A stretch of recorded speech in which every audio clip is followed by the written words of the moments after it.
On a la chance aujourd'hui d'avoir Élise. Donc, Élise Rucois Élise est juriste de formation. Elle a travaillé au sein de cabinets d'avocats et d'organisations sans but lucratif en France. Donc, Élise est très préoccupée depuis toujours par l'impact des activités humaines sur l'environnement. Et elle est venue au Québec pour renforcer son engagement en validant le DESS en gestion développement durable à HEC Montréal. Donc, c'est dans ce cadre qu'elle collabore avec l'axe 1 du réseau de recherche en économie circulaire du Québec à travers la réalisation de ce travail de cartographie des feuilles de route en économie circulaire. Puis ce travail de cartographie, en fait, s'inscrit dans la démarche de feuille de route en économie circulaire de la société québécoise qui est mise en place par le réseau en collaboration avec Chemin de transition de l'Université de Montréal. Et juste pour info, nous menons actuellement des ateliers de co-design prospectif d'un futur circulaire.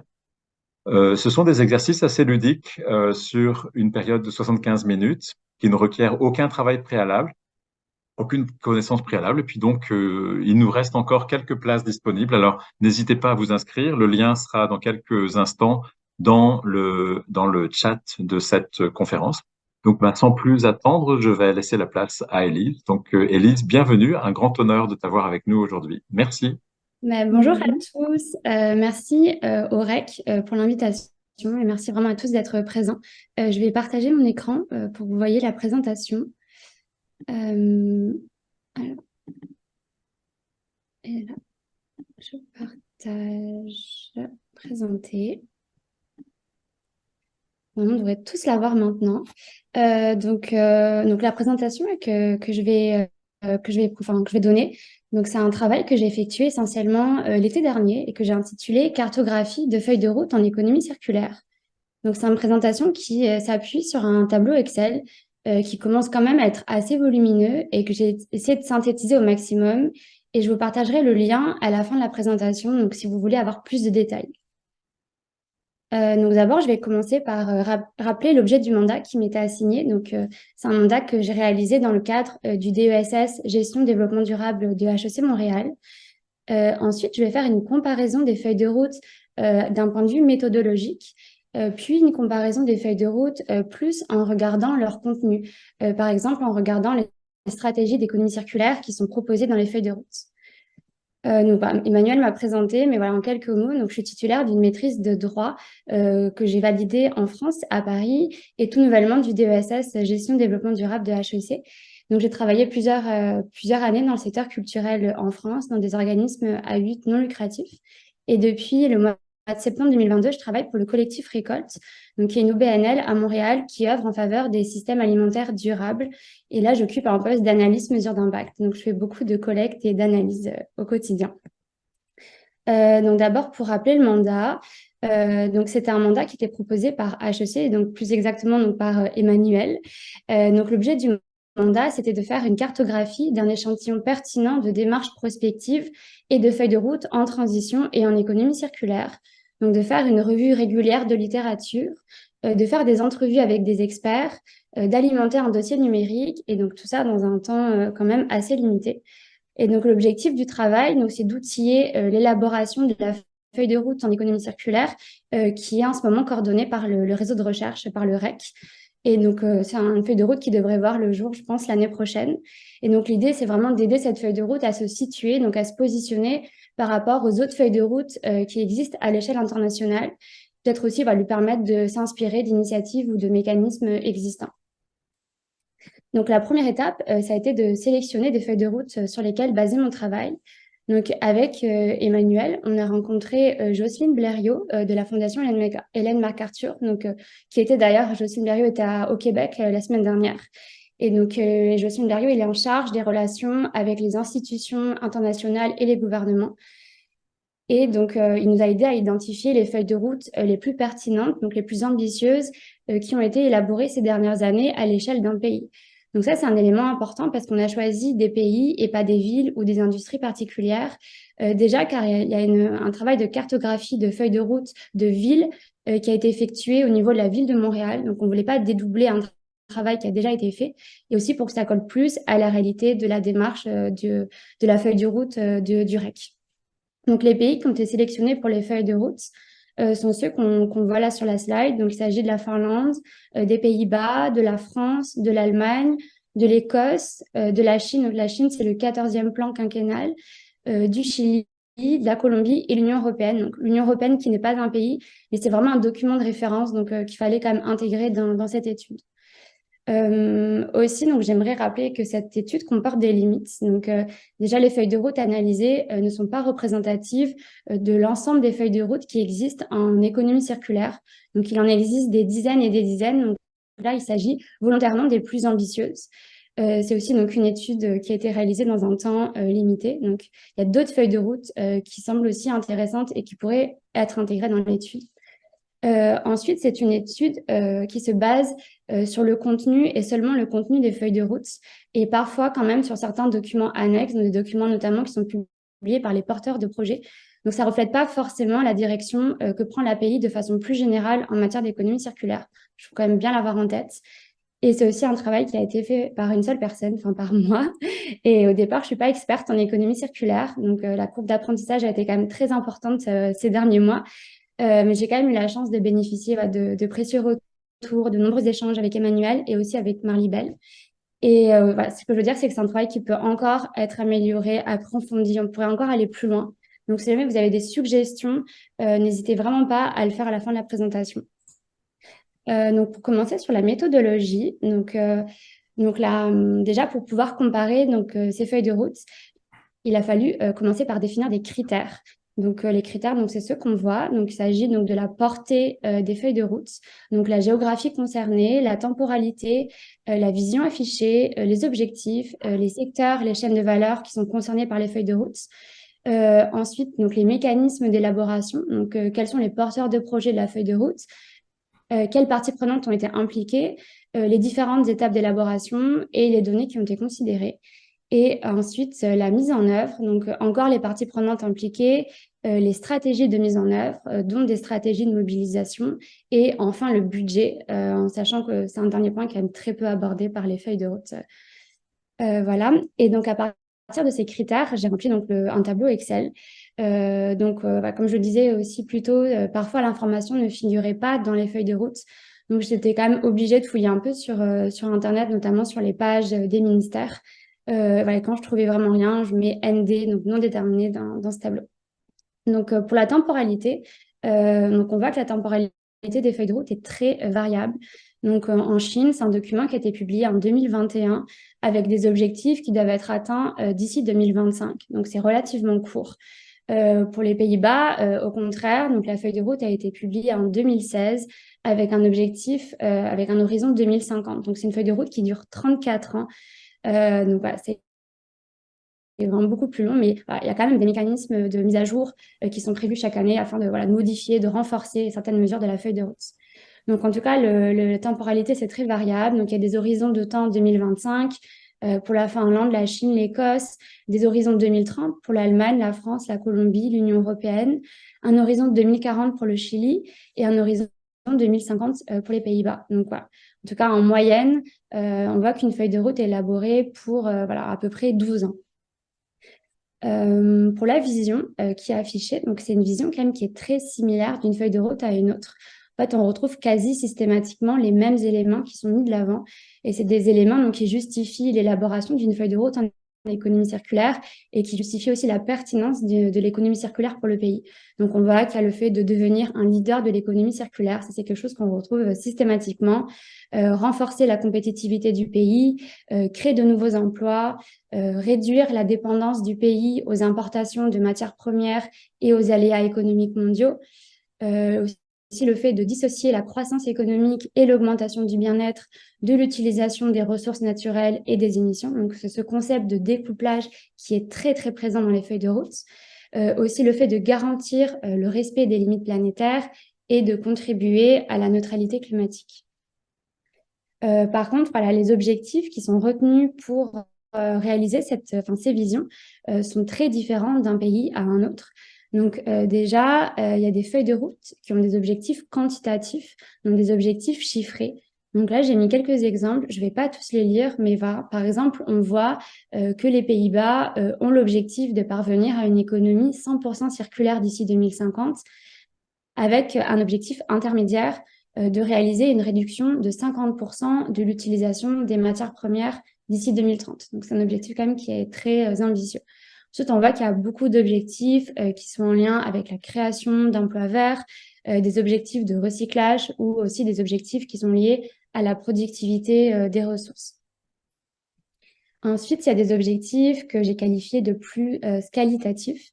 Donc, c'est des feuilles de route. Il y a des feuilles de route qui ne se risquent pas vraiment à communiquer sur des chiffres précis, ou bien il y a aussi des feuilles de route qui font les deux, qui ont des objectifs quantitatifs et des objectifs qualitatifs. Par exemple, la Chine a dans ses objectifs le fait de favoriser une société orientée vers le recyclage, ou bien l'Allemagne qui souhaite devenir un fournisseur de services circulaires. On voit aussi la Finlande qui veut améliorer l'efficacité des ressources, favoriser l'économie de services et de partage et adopter de nouveaux modèles de consommation. En fait, on voit que c'est des objectifs qui sont très larges et qui peuvent aussi regrouper plein de réalités différentes. Et ensuite, c'est intéressant de voir quelles sont les stratégies qui sont proposées pour pouvoir mettre en œuvre, pour pouvoir atteindre ces objectifs. En lien avec les objectifs, donc, je voulais faire un focus sur les liens qu'ont ces feuilles de route avec les stratégies climat des pays. Donc, en fait, d'un côté, il y a des feuilles de route qui s'inscrivent pleinement dans le plan climat national.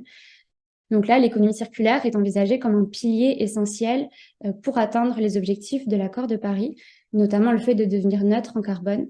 Donc, c'est le cas de la majorité des feuilles de route. Donc, le cas de la Chine est intéressant puisqu'on voit que c'est le même document en fait qui envisage le climat et l'économie circulaire.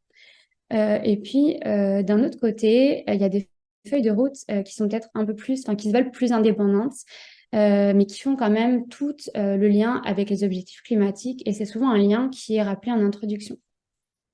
Et dans cette slide, en fait, on peut voir comment les pays envisagent le potentiel de l'économie circulaire pour réduire les émissions de gaz à effet de serre. Par exemple, l'Union européenne annonce que l'économie circulaire devrait représenter la moitié des efforts de l'Union pour devenir neutre en carbone d'ici 2050. Voilà, donc là, il y a quelques exemples sur cette slide. Pour les secteurs et les chaînes de valeur. Donc, en fait, de façon générale, les feuilles de route visent des secteurs spécifiques. Donc, ce sont souvent des secteurs qui sont importants pour le pays en question. Donc, on retrouve quand même assez souvent les mêmes secteurs, donc les mêmes secteurs qui reviennent d'une feuille de route à une autre. Donc, voilà, on voit l'alimentation, donc avec toutes les questions de biomasse agricole ou de déchets alimentaires, le secteur de la construction, les emballages avec parfois des focus sur les plastiques, les textiles, les batteries et les véhicules, matériel électronique et TIC, transport logistique, eau, énergie et bois. Petite spécificité pour les feuilles de route françaises et chiliennes. Donc, elles ne sont pas structurées en grandes chaînes de valeur et elles se veulent plus généralistes. Donc, elles veulent viser en fait l'ensemble des secteurs. Et par exemple, la feuille de route française, elle est structurée en plusieurs grands objectifs, donc, qui sont donc mieux produire, mieux consommer et mieux gérer nos déchets. Donc maintenant, je vais passer sur l'élaboration des feuilles de route. Donc d'abord pour les porteurs de projets. Donc comme il s'agit de feuilles de route qui sont élaborées à l'échelle d'un pays, elles sont majoritairement portées directement par le gouvernement et en général par le ministère de l'économie et le ministère de l'environnement et souvent les deux ensemble.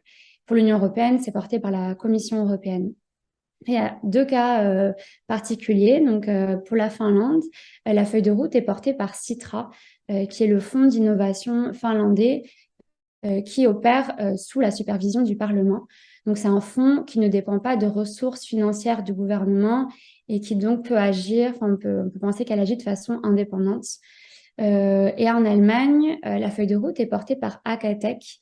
Akatech, c'est une organisation à but non lucratif qui fournit des conseils indépendants aux décideurs politiques, mais qui bénéficie de fonds institutionnels et dont des fonds du gouvernement fédéral. Donc, c'est vrai que là, on peut plus se questionner sur le niveau d'indépendance de cet organe. En tout cas, voilà, on pourrait débattre pendant longtemps des plus et des moins sur le fait qu'une feuille de route soit portée par le gouvernement. Donc, dans les aspects positifs, pour la mise en œuvre de la feuille de route, le gouvernement peut contraindre certaines mesures en élaborant des lois, des règlements, en mettant en place des incitatifs financiers et même en finançant directement des actions. Donc peut-être que dans ce cas, quand la feuille de route est portée par le gouvernement, peut-être que la mise en œuvre va être facilitée. Mais aussi d'un autre côté, c'est plus probable qu'on tombe dans la circularité dite faible. Donc, c'est-à-dire qu'il n'y a pas de remise en cause du modèle économique, du système productif et qu'il n'y aura pas de bouleversement au niveau des comportements de la société.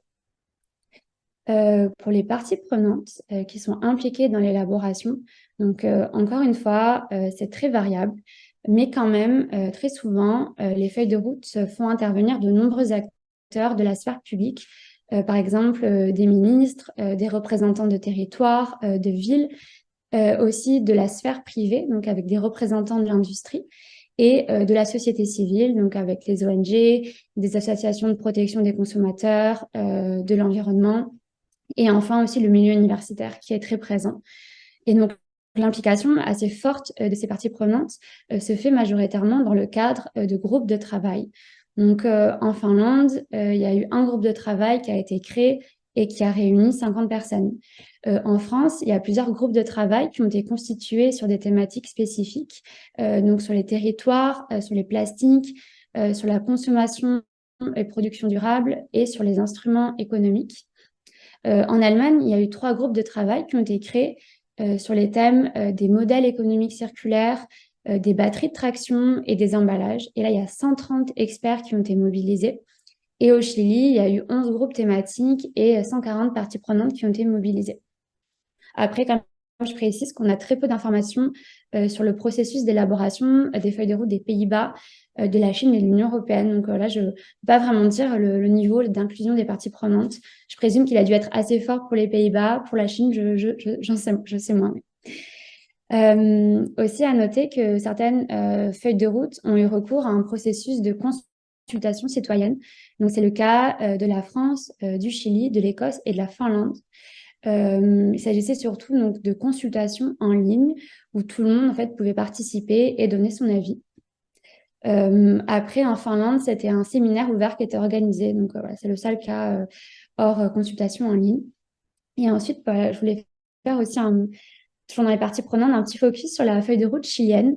C'est parce que c'est intéressant car il y a un comité consultatif international qui a été constitué. Donc, c'est un comité qui conseille sur le processus de conception de la feuille de route et qui apporte un point de vue expert et international. Et dans les membres de ce comité, on retrouve la Fondation Ellen MacArthur. On retrouve aussi Citra, donc le Fonds d'innovation finlandais, le ministère français de la transition écologique, le ministère néerlandais des infrastructures et de la gestion de l'eau, mais aussi la Commission européenne, l'OCDE et l'ONU. Donc, en tout cas, il y a plein de personnalités et d'organisations du monde entier. Donc, c'est vraiment quelque chose d'assez original et d'assez inspirant, il me semble. Aussi, quelque chose que je n'ai pas mis là dans ces slides qui sont liés à l'élaboration, mais dans les étapes d'élaboration, on retrouve aussi souvent le fait de faire un diagnostic du métabolisme de l'économie circulaire du pays. Donc, c'est une étude préalable de tout ce qui existe déjà pour pouvoir ensuite orienter les actions. Donc, ça, c'est quand même aussi un point important. Et aussi, ce travail-là que j'ai fait, ce travail de comparaison internationale, on le retrouve aussi dans quelques feuilles de route, notamment la feuille de route finlandaise. Donc maintenant, pour la mise en œuvre, en fait, il y a, donc, dans les stratégies de mise en œuvre, on peut retrouver 2 grands types de stratégies. Donc, il y a des stratégies qui sont plutôt volontaires et des stratégies qui sont plutôt contraignantes. Donc, dans les stratégies volontaires, on peut aussi distinguer 2 façons de faire. Donc, d'abord, il y a la mise en place d'accords consensuels, donc des alliances entre les acteurs publics-privés, donc qui vont rendre concret les mesures de la feuille de route et qui vont même peut-être davantage les approfondir, les détailler, et selon les spécificités en plus de chaque industrie, de chaque territoire. Là, c'est vraiment l'esprit des feuilles de route des Pays-Bas et du Chili. Et donc, aux Pays-Bas, en fait, la grosse particularité, c'est qu'il y a le programme Green Deal. Donc, c'est un programme d'accords volontaires qui engage des porteurs de projets sur la recherche de solutions favorables à une croissance verte. Et là, l'État, en fait, va soutenir financièrement ces accords, mais il va également soutenir leur mise en œuvre, par exemple en adaptant la réglementation. Il y a un mécanisme qui est intéressant aux Pays-Bas, c'est un programme de réglementation intelligente. Donc, justement, ils vont pouvoir comme ça modifier la réglementation en concertation avec les acteurs privés. Et au Chili, il y a le programme Territorio Circular. Donc, c'est une collaboration entre tous les secteurs et notamment les secteurs public-privé. Et c'est donc des collaborations pour créer des conditions favorables pour pouvoir mettre en œuvre la feuille de route et en particulier la mettre en œuvre au niveau des territoires. Donc, c'est un processus qui est très décentralisé. Et il y a aussi une approche qui est assez populaire. Donc, c'est la deuxième approche volontaire, porteur de projet. Donc, c'est le fait d'assigner des responsables et des porteurs de projet à chaque action de la feuille de route. Donc, parfois, il s'agit de porteurs potentiels. Donc, il ne s'agit pas forcément d'une désignation définitive, mais c'est plus une suggestion qui est mise dans la feuille de route. Ensuite, dans les approches contraignantes, pour mettre en œuvre les mesures de la feuille de route, il y a des lois qui peuvent être élaborées. Donc, c'est ce qui s'est passé en France avec la loi anti-gaspillage pour une économie circulaire. Et aussi en Écosse, il y a un projet de loi sur l'économie circulaire qui date de juin dernier. Et c'est aussi l'approche qu'on retrouve majoritairement pour l'Union européenne. Et pour la Chine, il existe aussi une loi en économie circulaire, mais cette loi, elle date de 2008.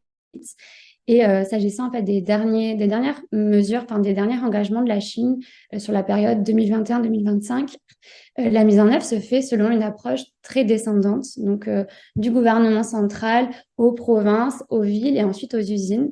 Donc là, c'est le gouvernement qui fixe les objectifs et qui crée des indicateurs et qui définit aussi les projets pilotes qui doivent être menés. Donc, c'est ce que j'ai appelé l'approche contraignante régalienne. Et en fait, ces approches peuvent coexister, en particulier les trois premières. Et moi, il me semble que c'est vraiment aussi une des conditions de réussite d'une feuille de route, que ces approches coexistent. Et d'ailleurs, Jocelyne Blériot, qu'on avait rencontrée donc, de la Fondation Ellen MacArthur, nous disait que pour lui, c'était essentiel qu'il existe des mécanismes pour transformer une feuille de route en loi, parce que sinon, ça restait vraiment que des documents de vision, d'inspiration. Donc, en fait, il faudrait en fait pousser au maximum pour que ces mesures deviennent contraignantes, pour qu'elles soient véritablement efficaces. Voilà, ça, c'est un point aussi dont on peut discuter. Voilà. Pour les parties impliquées dans la mise en œuvre, donc c'est pas tout à fait les mêmes que celles qui sont impliquées dans l'élaboration. Mais ce qu'on retrouve souvent, c'est le fait de constituer un comité de pilotage qui va diriger la mise en œuvre de la feuille de route. Donc, c'est un comité qui va réunir les principales parties prenantes et qui va se réunir périodiquement pour examiner l'état d'avancement de la feuille de route et qui va aussi souligner les priorités de mise en œuvre. Mais ensuite, je l'ai déjà dit, donc il y a les gouvernements qui ont une place centrale dans la mise en œuvre. En fait, ils vont pouvoir, eux, mettre en place des lois, adapter la réglementation, mettre en place des incitatifs financiers, même financer directement des actions. Et aussi par le biais de la commande publique, ils peuvent aussi vraiment accélérer l'économie circulaire. Et donc, après, dans les acteurs, il y a donc les entreprises et aussi certains acteurs publics, donc, dont les institutions gouvernementales, qui ont aussi un rôle important puisque voilà, ils vont pouvoir porter les actions de la feuille de route ou ils vont aussi pouvoir s'engager volontairement dans la mise en œuvre. Pour l'aspect mobilisation, donc je vais donner quelques exemples ici. Donc en France, il y a eu 9 ambassadeurs de l'économie circulaire qui ont été désignés pour promouvoir la mise en œuvre de la feuille de route auprès du public. Donc là, on retrouve des personnalités, donc parmi lesquelles donc, il y avait Antoinette Gull, qui était l'adjointe à la mairie de Paris, Emmanuel Faber, donc l'ancien directeur général de Danone, Hélène MacArthur, donc elle-même, donc la présidente de la Fondation Hélène MacArthur. On retrouve aussi le président d'Emmaüs France, donc voilà, des personnalités. Donc ça, c'est assez intéressant. Et aussi plus pour atteindre des acteurs de la sphère privée. Donc au Chili, donc dans le cadre de Territorio Circular, donc qui est donc une collaboration entre le secteur public-privé. Donc il y a eu un certain nombre d'initiatives qui ont été mises en place, donc des challenges, des concours de conception, des tables rondes avec des entreprises, donc, et ça avec l'objectif de générer des centaines d'innovations circulaires. Donc là, ça permet aussi vraiment de promouvoir l'entrepreneuriat. Et en Colombie, il y a des hommes d'affaires qui ont collaboré pour la mise en place d'ateliers et des formations dans plusieurs villes au Chili. C'est des éléments aussi assez originaux, assez intéressants. Ensuite, pour parler maintenant rapidement des mécanismes de suivi des feuilles de route, en fait, qu'est-ce qui se passe après leur publication? Donc, je pense que c'est la partie où j'ai peut-être collecté le moins de données, où j'ai le moins d'informations, puisque ça figure pas directement dans les feuilles de route. Donc, j'ai aussi apporté déjà quelques éléments de réponse, puisqu'on a vu qu'on pouvait élaborer des lois, des règlements. On a vu aussi le programme Green Deal aux Pays-Bas ou aussi Territorio Circular au Chili. Mais il y a aussi, j'ai relevé quand même d'autres points qui sont intéressants. Par exemple, le fait d'organiser des groupes de travail pour engager les acteurs. Donc, c'est ce qui s'est passé en Colombie, où les acteurs publics et privés qui étaient impliqués dans les actions de la feuille de route se sont réunis et sont réunis pour pouvoir articuler leurs activités, pour pouvoir trouver des actions collaboratives, pour pouvoir identifier les priorités. Donc, ces activités de concertation, en plus, elles ont été vraiment porteuses parce elles ont conduit à la signature de pactes régionaux pour l'économie circulaire qui ont été signés par plus de 200 acteurs stratégiques des territoires. Et en Finlande et aux Pays-Bas, suite à la feuille de route, donc il y a d'autres documents plus opérationnels qui ont été publiés.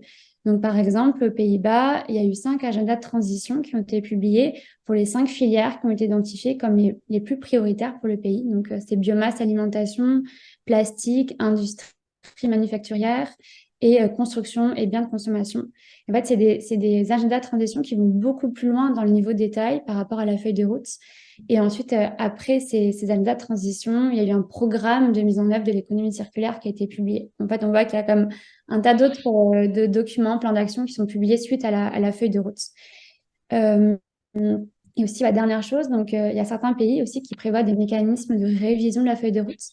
Donc, c'était le cas pour les Pays-Bas, mais aussi pour la Finlande. La Finlande a publié une feuille de route actualisée 3 ans après la sortie de la première feuille de route. Donc voilà, j'ai fini pour la partie méthodologie. Donc là, je vais plus regarder le contenu. Donc en fait, voilà, donc je me suis vraiment intéressée vraiment au contenu des feuilles de route et ça n'a pas été une mince affaire parce que chaque feuille de route fait entre 50 et 100 pages et contient un très grand nombre d'actions, d'instruments et de projets pilotes. Donc moi, j'essaie de synthétiser le plus possible le contenu de ces feuilles de route pour pouvoir dégager peut-être des grandes tendances. Donc d'abord, j'ai fait le travail d'identifier les principales stratégies de circularité qui sont développées dans les feuilles de route. Après, j'ai identifié les instruments de politique publique qui sont utilisés. Et enfin, j'ai classé les feuilles de route selon différents cadres, donc selon les discours de l'économie circulaire de Martin Callisto-Friand et selon les 4 scénarios de transition de l'ADEME. Donc d'abord pour les stratégies de circularité. Donc je suis désolée, il y a quand même beaucoup d'informations, j'espère que vous arrivez à suivre. Pour les 12 stratégies de circularité, donc il s'agit des stratégies de circularité telles qu'elles sont présentées au Québec. Donc je pense qu'une majorité d'entre vous connaissent ce schéma. C'est un schéma donc, qui a été développé en collaboration avec Cruci Québec. En fait, on voit que d'un côté, du côté gauche, il y a des stratégies qui sont en amont de la chaîne de valeur, qui sont des stratégies de réduction de la consommation de ressources, où on trouve l'éco-conception, la consommation et l'approvisionnement responsable, l'optimisation des opérations. Et du côté droit, il y a des stratégies qui interviennent plus en aval de la chaîne de valeur, donc utiliser les produits plus fréquemment, par exemple avec l'économie collaborative, prolonger la durée de vie des produits, donc avec l'entretien, la réparation, le reconditionnement. Et enfin, donner une nouvelle vie aux ressources. Et là, on trouve notamment le recyclage. Et donc, en fait, j'ai créé un tableau pour chaque feuille de route et j'ai mis une note entre 0 et 4. Donc, 0, c'est lorsque la stratégie n'est pas du tout mentionnée dans la feuille de route. 1, lorsque la stratégie est partiellement mentionnée. Donc, ça veut dire qu'elle n'est pas explicite, mais elle fait quand même l'objet d'une interprétation positive. 2, lorsque la stratégie est mentionnée explicitement. 3, lorsque la stratégie, en plus d'être explicite, elle est aussi détaillée. C'est-à-dire qu'elle est accompagnée d'actions concrètes ou d'objectifs mesurables. Et 4, lorsque des mécanismes contraignants sont prévus, donc tels que des lois, des règlements, des instruments fiscaux. En fait, ensuite, j'ai fait une moyenne avec toutes les notes que j'ai données aux feuilles de route pour chaque stratégie. Et j'ai créé ce graphique qu'on voit à l'écran. En fait, ce graphique, ça représente la moyenne de toutes les feuilles de route. Et donc, plus le point est vers le haut et plus la stratégie est présente. Et plus donc, le point est vers le bas et plus ça veut dire que la stratégie est peu envisagée. Donc déjà, ce qu'on peut voir, c'est que les stratégies qu'on retrouve le plus souvent, donc c'est en première place le recyclage, donc qui est une stratégie aval. Mais on trouve aussi l'éco-conception et la consommation responsable, qui sont donc des stratégies de réduction de la consommation de ressources et qui occupent quand même des places assez importantes dans les feuilles de route. Ça, je trouve que c'est un constat qui est assez intéressant, car généralement, mais les textes qui touchent à l'économie circulaire, enfin, toutes les feuilles de route, les lois, tous les autres plans d'action en économie circulaire, insistent plus sur les mesures aval, et notamment sur le recyclage ou sur la valorisation. Donc là, on voit les feuilles de route que j'ai étudiées aussi insistent sur ces stratégies aval, mais on voit qu'elles vont plus loin. Et donc, ça veut dire aussi qu'on ne s'est pas nous tromper quand on a sélectionné ces feuilles de route, parce qu'elles font partie vraiment des textes les plus ambitieux qui existent aujourd'hui en économie circulaire dans le monde. Mais après, on voit quand même que la stratégie qui comporte le plus de mécanismes contraignants, c'est quand même le recyclage. Donc, on voit que c'est le petit point vert qu'on voit tout en haut. Après, il y a des stratégies qu'on voit très, très peu. Donc, il y en a surtout deux qui sont quasiment inexistantes. Donc, c'est la location courte durée et tout ce qui est don-revente. Donc, ce sont des stratégies qui sont au mieux mentionnées brièvement, mais elles ne sont jamais vraiment accompagnées d'actions concrètes ou d'objectifs mesurables. Et pour les autres stratégies, on les retrouve à des niveaux très variables d'une feuille de route à une autre. Donc, moi, je me suis amusée à faire un graphique par pays pour voir si on pouvait peut-être regrouper certains pays entre eux. Il y aurait peut-être eu d'un côté des pays qui auraient plus mis l'accent sur les stratégies aval, d'autres pays qui auraient mis plus l'accent sur les stratégies amont. On voit que ce n'est pas vraiment le cas. Et puis surtout, on voit que chaque feuille de route est quand même assez unique. Après, pour dégager quand même quelques tendances, on peut voir que, par exemple, la stratégie entretien et réparation, elle est assez développée par l'Union européenne, la France, l'Allemagne et le Chili. Après, l'économie collaborative, elle est seulement développée par le Chili, mais c'est une stratégie qui est quand même mentionnée par plusieurs pays, qui est mentionnée par les Pays-Bas, par la France, l'Allemagne, l'Union européenne. Donc, quand je dis que c'est mentionné, ça veut dire que les feuilles de route font référence à la stratégie, mais voilà, sans plus de détails, en fait, on ne sait pas les moyens qui vont être mis en œuvre en fait, pour réaliser cette stratégie. Même chose pour le reconditionnement. C'est une stratégie qui est uniquement développée par le Chili, mais qui est mentionnée par plein de pays, donc par la Finlande, la France, l'Allemagne, la Chine, la Colombie. Donc voilà, donc là, j'ai fait le tour des stratégies de circularité. Et si ça vous intéresse ça vous intéresse d'en savoir plus sur ces stratégies, sur ce que les pays proposent pour chaque stratégie, et je vous invite vraiment à consulter le document Excel que j'ai rempli, que j'ai essayé vraiment de détailler au maximum. Maintenant, on peut parler des instruments de politique publique qui sont envisagés dans les feuilles de route. Donc ici, je me suis appuyée sur les travaux de Caroline Roggia et de Christine Richards qui ont développé un cadre d'analyse des instruments de politique publique dans le cadre de la transition socio-écologique. Et c'est un cadre qui est vraiment intéressant pour pouvoir catégoriser ces instruments. En fait, on distingue 3 types d'instruments. Donc, il y a des instruments économiques. Donc, c'est tout ce qui est taxes, subventions. Après, il y a des instruments de régulation. Donc, c'est tout ce qui est loi et règlement. Et les instruments ensuite d'information, ça va être label, certification, et également tout ce qui touche à la formation et à l'éducation. Et en fait, on peut aussi distinguer 3 grands objectifs, donc 3 champs d'application pour ces instruments. Donc, qui sont de soutenir le développement des technologies, qui vont favoriser l'économie circulaire, stimuler la demande et favoriser un changement systémique, c'est-à-dire changer les règles du jeu du marché, réformer le système.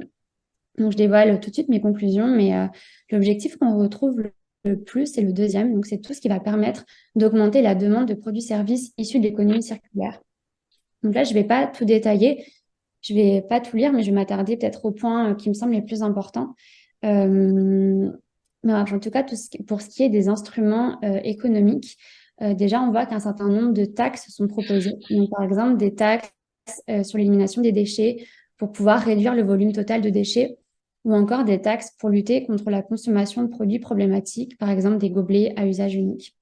On trouve aussi des incitatifs, par exemple le fait de réduire le taux de TVA pour promouvoir les activités de l'économie circulaire, ou bien de mettre en place des tarifications incitatives à la collecte des déchets. Mais surtout, parmi les instruments les plus envisagés, on trouve la commande publique. En fait, on sait que les marchés publics représentent une part très importante du PIB d'un pays. Ça représente entre 13 et 20% du PIB, donc ce qui est vraiment énorme. Donc, le fait d'imposer des critères de durabilité, c'est sûr que ça peut avoir un poids assez conséquent. Pour les instruments de régulation, donc ils sont quand même assez nombreux dans les feuilles de route. Donc, j'ai distingué trois sous-objectifs. Donc, déjà, il y a tout ce qui va permettre de favoriser l'éco-conception. Donc, la mesure la plus populaire, ben, c'est favoriser l'éco-conception. C'est celle qu'on retrouve vraiment partout. Donc, c'est le fait d'élargir la responsabilité élargie des producteurs, donc la REP, d'élargir à d'autres flux de matière. Voilà. Et après aussi, on retrouve par exemple l'introduction en Écosse d'un objectif national de réutilisation. Ensuite, il y a plein de mesures qui sont proposées pour favoriser le recyclage ou en tout cas éviter l'enfouissement de déchets ou l'incinération.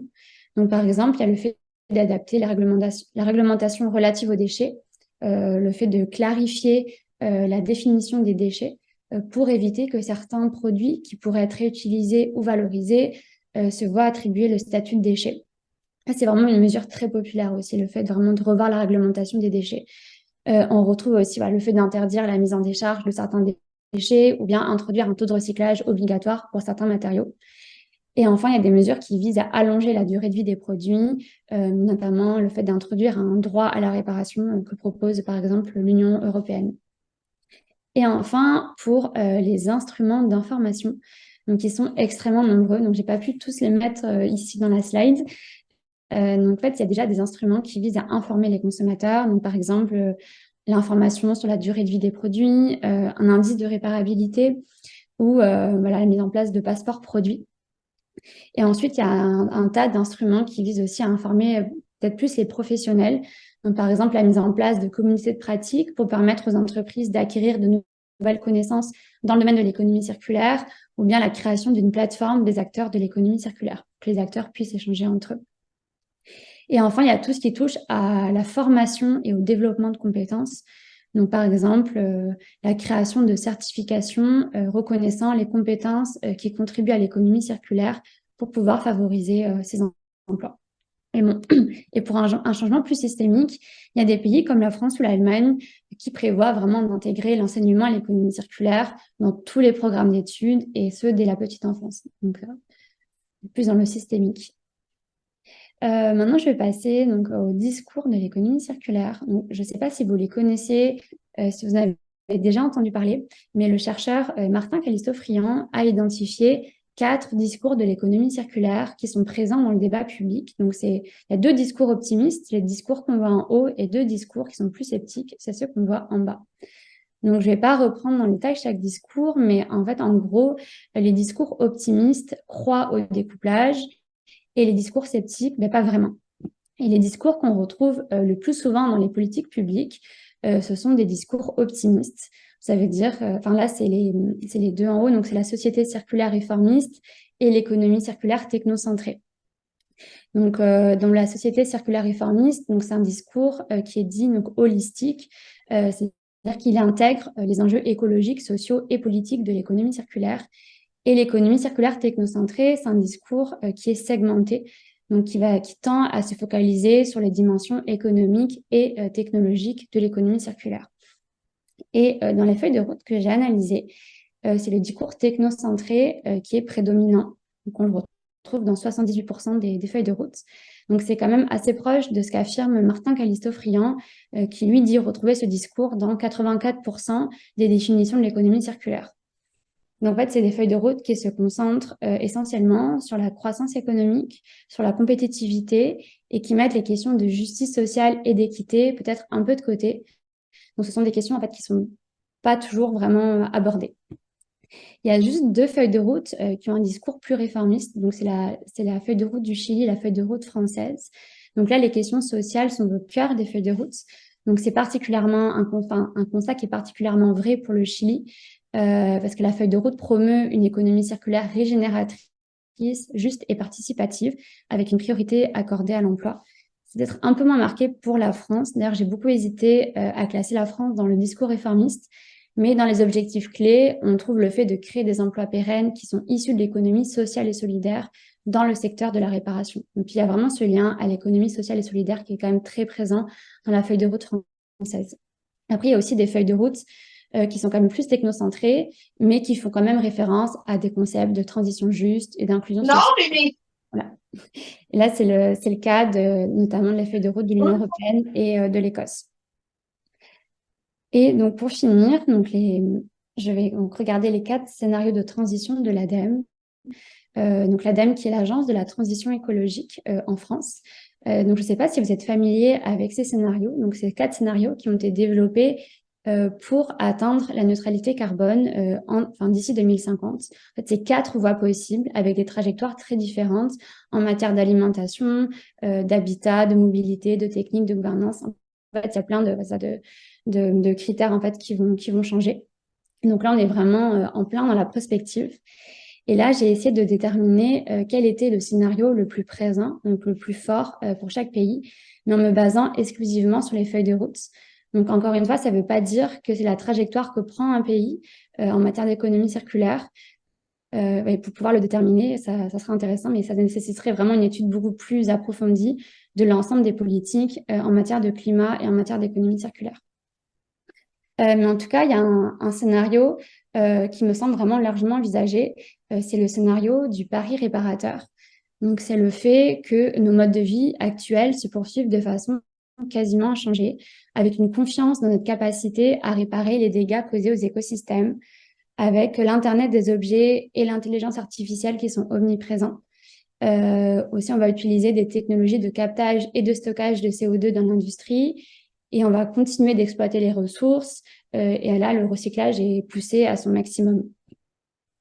Et donc, c'est un scénario qui est quand même, il faut le dire, qui est assez risqué parce que là, on s'appuie sur des technologies qui ne sont pas encore matures, donc toutes les technologies de captage et stockage de CO2. Donc là, dans les grandes lignes, c'est vraiment ce qu'on retrouve quand même dans les feuilles de route de l'Union européenne et de la Chine. Donc, l'Union européenne met l'accent sur le stockage du carbone pour réduire les émissions et fait la promotion de technologies numériques comme l'Internet des objets ou l'intelligence artificielle pour tout ce qui est suivi, traçage et cartographie de ressources. Pour la Chine, ça va encore plus loin parce que le 14e plan d'action parle de promouvoir l'utilisation propre et efficace des énergies fossiles telles que le charbon, parle aussi de promouvoir la transformation verte des industries telles que l'acier, la pétrochimie et les matériaux de construction. Donc là, il n'y a vraiment aucune remise en question des énergies fossiles. Et on trouve aussi dans le 14e plan des objectifs de recyclage qui sont très difficiles à atteindre. Par exemple, le fait de l'objectif de recycler à hauteur de 60% les déchets ménagers et ceux du secteur de la construction et d'ici 2025. Et au-delà de la Chine et de l'Union européenne, je trouve que l'esprit de ce scénario du pari réparateur, en fait, c'est l'esprit un peu qu'on retrouve quand même dans la majorité des feuilles de route. En fait, on pourrait quasiment toutes les mettre ici parce qu'il y a vraiment, on retrouve toujours cette idée de poursuivre les modes de vie de façon inchangée. Il n'y a jamais de remise en question, mais du modèle économique. Voilà. Donc, c'est pas non plus très surprenant puisqu'il s'agit de feuilles de route qui sont portées par les gouvernements. Ensuite, il y a un autre scénario qui est quand même aussi très présent, c'est celui des technologies vertes. Donc là, plutôt que de faire appel à des changements de mode de vie, on va s'appuyer sur des nouvelles technologies et sur l'innovation. Donc là, on exploite au maximum la biomasse, notamment pour la méthanisation et les biocarburants. Et dans ce scénario, la décarbonation est très présente. Il y a aussi une place importante qui est accordée au numérique. Donc, c'est le numérique au service de l'optimisation. Là, il y a un cadre de régulation minimale pour les acteurs privés et un accent qui est aussi très fort pour tout ce qui est spécialisation régionale. Et donc, en lisant ce scénario, moi, j'ai retrouvé aussi l'esprit des feuilles de route des Pays-Bas, de la Finlande et de l'Allemagne. Donc, les Pays-Bas, parmi les stratégies, on trouve par exemple la valorisation de la biomasse agricole pour créer de la bioénergie et des biocarburants. C'est une feuille de route qui met vraiment l'accent sur les technologies pour faire de l'agriculture de précision, pour améliorer le traitement des déchets. Et on trouve aussi beaucoup cette idée de faire appel à la numérisation, voilà, pour utiliser de manière plus efficace les matières premières et l'énergie. En Finlande, l'aspect technologie verte est encore plus fort. C'est quelque chose qu'on retrouve tout au long de la feuille de route. Voilà. On trouve par exemple aussi des mesures là pour l'utilisation de biocarburants dans les transports publics ou le fait de créer des bus robots autonomes qui rouleraient dans les villes. Et en Allemagne, il y a aussi c'est aussi une feuille de route qui est très axée technologie. Par exemple, on trouve dans les stratégies le développement de batteries de traction pour décarboner le trafic routier ou le développement de passeports produits pour améliorer la gestion circulaire. Pour le scénario des coopérations territoriales. Je trouve que c'est aussi enfin là, c'est vraiment on retrouve vraiment le Chili. Donc, dans ce scénario, donc, on trouve la notion de gouvernance partagée. Donc, une gouvernance partagée entre les institutions publiques, les ONG, la société civile, le secteur privé. Donc là, on a une consommation qui est plus mesurée, plus responsable. Là, le partage se généralise. Donc, il y a beaucoup d'économies collaboratives. Et les politiques publiques accompagnent les ménages les plus modestes dans un souci d'équité. Voilà, c'est vraiment donc l'esprit de la feuille de route chilienne. Donc la gouvernance partagée, on la retrouve avec les territoriaux circulaires. Le concept d'équité aussi est très fort et la stratégie d'économie collaborative est aussi très présente. Je trouve aussi que on retrouve aussi un peu l'esprit de la feuille de route française, mais aussi quand même dans une moindre mesure que par rapport à celle du Chili. Donc voilà, donc merci pour votre écoute. Donc c'est la deuxième fois que je donne cette présentation. Donc j'arrive toujours pas à rédiger une conclusion, mais en quelques mots, donc toutes ces feuilles de route sur lesquelles je me suis plongée. Donc, en fait, on voit que c'est quand même des points de départ d'un travail encore plus grand qui doit s'engager après leur publication, donc pour pouvoir mettre en œuvre les actions et les mesures qui sont envisagées. Donc en fait, l'intérêt de ces feuilles de route, c'est qu'elles permettent d'instaurer une dynamique en économie circulaire dans un territoire. Donc ici, c'est à l'échelle d'un pays.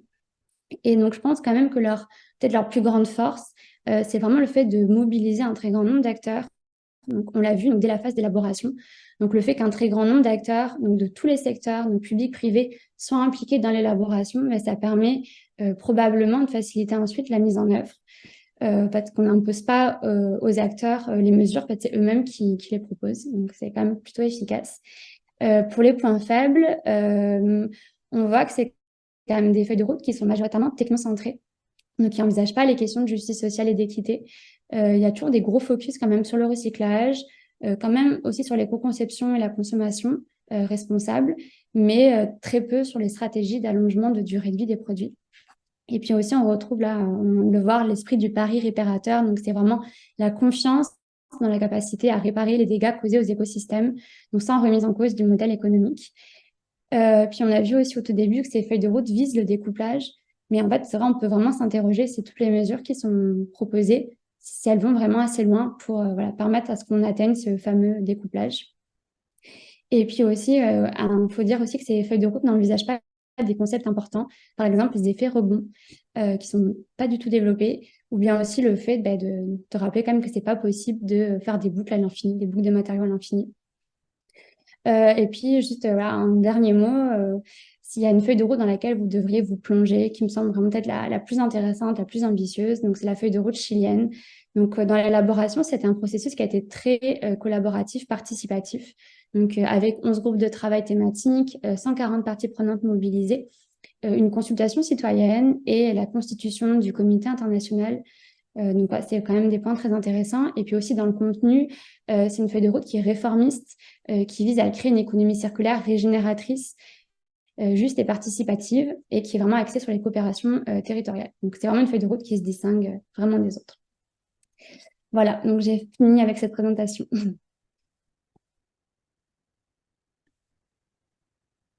Merci beaucoup, Élise. Bravo pour la présentation qui est très, très, très, très documentée, très détaillée et réalisée avec beaucoup, de façon très systématique et très méticuleuse. Alors, moi, égoïstement, comme j'ai eu l'occasion de pas mal d'interagir avec toi, je vais laisser les autres personnes poser les questions. Je vois qu'on a déjà des questions dans le chat. Le Est-ce chat, ok. que Robert Beauregard, vous voudriez poser votre question de vive voix, peut-être? Si c'est possible pour vous. Sinon, je peux la poser moi-même. Oui, non, mon interrogation était à propos à savoir, est-ce qu'il y a un argumentaire rationnel derrière le concept chinois de promouvoir l'utilisation propre et efficace des combustibles fossiles tels que le charbon, ou est-ce purement de la novlangue? Je peux dire juste que c'est la feuille de route et non cet objectif-là, sans rentrer dans les détails. Donc, pas grand-chose à dire. C'est partie des objectifs affichés. Puis, il faut quand même se rappeler que c'est des objectifs qui doivent être atteints d'ici 2025. Qu'on peut vraiment s'interroger si, j'aimerais beaucoup voir l'évaluation de cette feuille de route, du plan quinquennal. Ouais, c'est tout ce que je peux dire là sur cette feuille sur ce point-là. Fanny? Oui, merci beaucoup pour la présentation extrêmement intéressante, Élise. Très hâte de lire le rapport. Moi, je suis à la fois déçue mais pas étonnée parce qu'on parle de l'échelle de pays. On parle du fait que on est obligé d'agir à deux vitesses, c'est-à-dire la première, c'est de mettre un peu un sparadrap sur les bobos, et la deuxième, ce sera de faire changer la manière d'être. Mais dans ce que tu as lu, est-ce que tu vois déjà peut-être des prémices de, OK, ça, on n'avait pas le choix de le mettre en œuvre maintenant, avec toutes les parties prenantes qu'on a, on essaye de les motiver à, tranquillement, on pousse un peu, tu sais, on met l'épaule à la roue, mais il y a une deuxième version qui s'en vient, genre en 2030, en 2000, à la fin des 12 ans en moyenne, qui sera justement peut-être plus orientée vers un changement de comportement. Repenser les besoins, mais pas juste en éco-conception, mais baisser les besoins et donc pousser beaucoup plus les aspects dons, revente, réutilisation. Bah, je l'espère aussi qu'il y aura des deuxièmes versions qui seront peut-être plus ambitieuses. C'est vrai qu'après, on peut vraiment, enfin, comme c'est des feuilles de route qui sont portées par des gouvernements, c'est sûr enfin, il y a une certaine limitation. Puis un autre point, c'est que aussi, bah, je pense à la feuille de route française qui quand même met l'accent sur la réparation, l'économie collaborative. Puis finalement, bah, c'est quand même des documents qui sont, comme ils sont pas contraignants, enfin, il y a des lois qui sont une loi qui a été élaborée, mais qui reprend peut-être pas tous les points de la feuille de route. Finalement, concrètement, mais là, on a vu la semaine dernière avec la campagne de l'ADEME que, bah, là, ils ont fait boycotter cette campagne. Donc finalement, malgré ces documents de référence, quel va être l'impact au final? Ça, c'est vrai, faut aussi se questionner sur l'impact. Mhm. Je pense qu'on avait une question de Patrice Gounet aussi dans le chat. C'est plus au milieu de la présentation, là, mais est-ce que Patrice, vous voudriez poser la question de vive voix, peut-être, si c'est possible pour vous? Peut-être pas possible. La question était, avez-vous compris pourquoi ou relevé quelques indicateurs qui rendent le recyclage aussi contraignant? Des indicateurs qui rendent le recyclage contraignant. Et Euh, pourquoi le recyclage est aussi contraignant en tout cas là? Est-ce que vous avez des indicateurs qui montrent ça?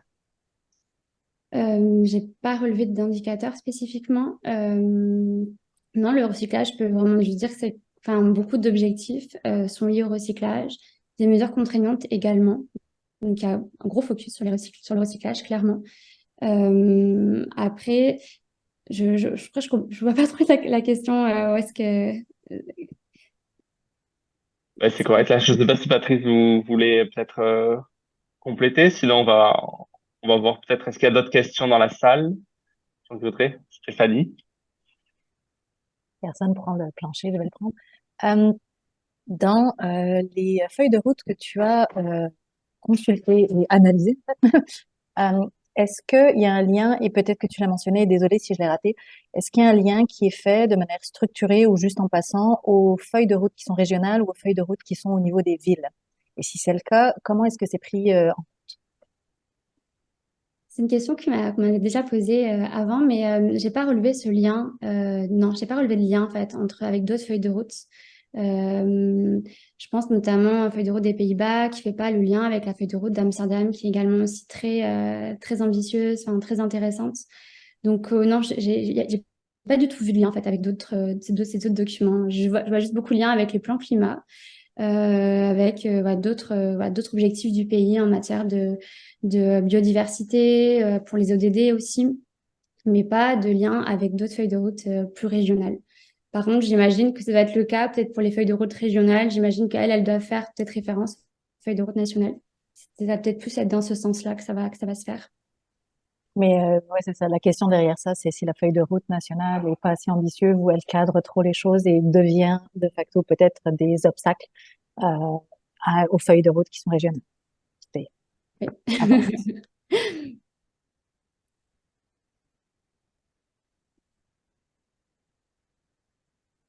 D'autres Mm. questions? Ah, pardon. Non, non, non. Est-ce qu'il y aurait une dernière question, c'est ça, avant de conclure? Euh, ah, C'est pour toi, Stéphanie. Ou Mario. Ben oui, allez-y, Mario, pardon. ben, simplement, est-ce qu'il va y avoir un comparatif avec les actions entreprises par le Canada versus ces 9 feuilles de route pour voir, tu sais, pour peut-être constater qu'on est à 10% de chacun de ces 12 stratégies-là ou je sais pas là, j'ai une vision peut-être un peu pessimiste, mais est-ce que il va y avoir un lien qui va se faire avec l'économie canadienne? Donc, Emmanuel voudrait répondre. Là, je peux répondre parce qu'en fait, de côté à ma connaissance, Environnement et Changement climatique Canada n'a pas sorti de feuille de route en matière d'économie circulaire à date.